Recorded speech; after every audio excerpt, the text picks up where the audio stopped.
The leader of Australia's opposition Labor Party, Bill Shorten, has accepted defeat in a shock result for the country's federal elections. The ruling centre-right coalition led by Prime Minister Scott Morrison looks set to return to power in defiance of polling predictions. However, it is unclear whether it will be able to form a majority government. Exit polls had suggested a narrow victory for the Labor Party for the first time in 6 years.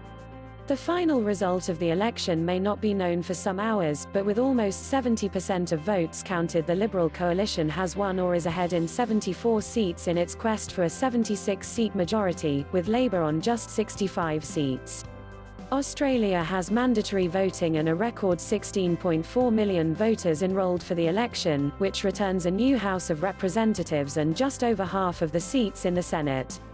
It is obvious that Labour will not be able to form the next government, Mr. Shorten told Labour Party members. He said he had called Mr. Morrison to congratulate him, and announced he would not stand for re-election as Labour leader. Mr. Morrison's second-in-command, Treasurer Josh Frydenberg, fought off a strong challenge for his seat in Melbourne. He attributed the Liberal National Coalition's predicted victory to the economic choice made by voters. In Sydney, Liberal supporter Greg Napper summed up the mood for Reuters news agency. "I thought I was coming to a wake, to be quite honest with you. This is a party, the results are encouraging." He said he had called Mr. Morrison to congratulate him, and announced he would not stand for re-election as Labour leader. Mr. Morrison's second-in-command, Treasurer Josh Frydenberg, fought off a strong challenge for his seat in Melbourne. He attributed the Liberal National Coalition's predicted victory to the economic choice made by voters. In Sydney, Liberal supporter Greg Napper summed up the mood for Reuters news agency. "I thought I was coming to a wake, to be quite honest with you. This is a party, the results are encouraging." But Mr. Shorten pressed his case with stark policy alternatives, promising to cut tax breaks for the wealthy and to lower greenhouse gas emissions. "I think people have become afraid after a very negative campaign," Labour supporter Julie Nelson told Reuters at the party's Melbourne election night function. "They managed to convince people they should be afraid of change." Australia holds elections every 3 years, but no Prime Minister has succeeded in serving a full term since 2007. Former Liberal Prime Minister Tony Abbott conceded he had lost his seat in Warringah to former Olympic skier Zali Steggall. "I can't say that it doesn't hurt to lose," he told supporters, but added, "I'd rather be a loser than a quitter."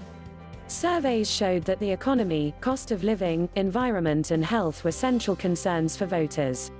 It has been in many ways a generational issue election, experts say, with younger people in particular voicing frustration about climate change and a lack of affordable housing.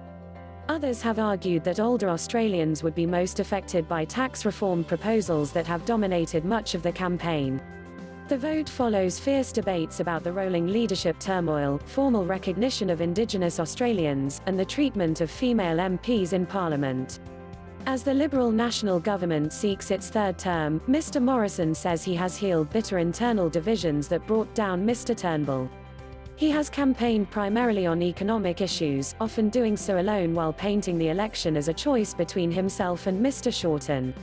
Mr. Shorten, who has led Labour for 6 years, has instead emphasised his team's stability and policies on climate change, cost of living and health. Also vying for support are minor parties including the Greens, One Nation and the United Australia Party, as well as a raft of independents.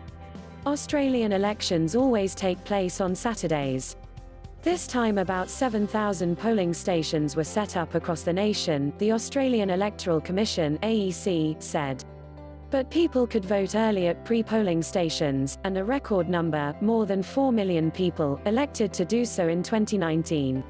Because voting is compulsory, anyone aged over 18 faces a $20, £11, $14 fine for not taking part. At the last election, 95% of Australians voted, a much higher proportion than the most recent US 55% and UK 69% polls. News script taken from BBC. Thanks for watching.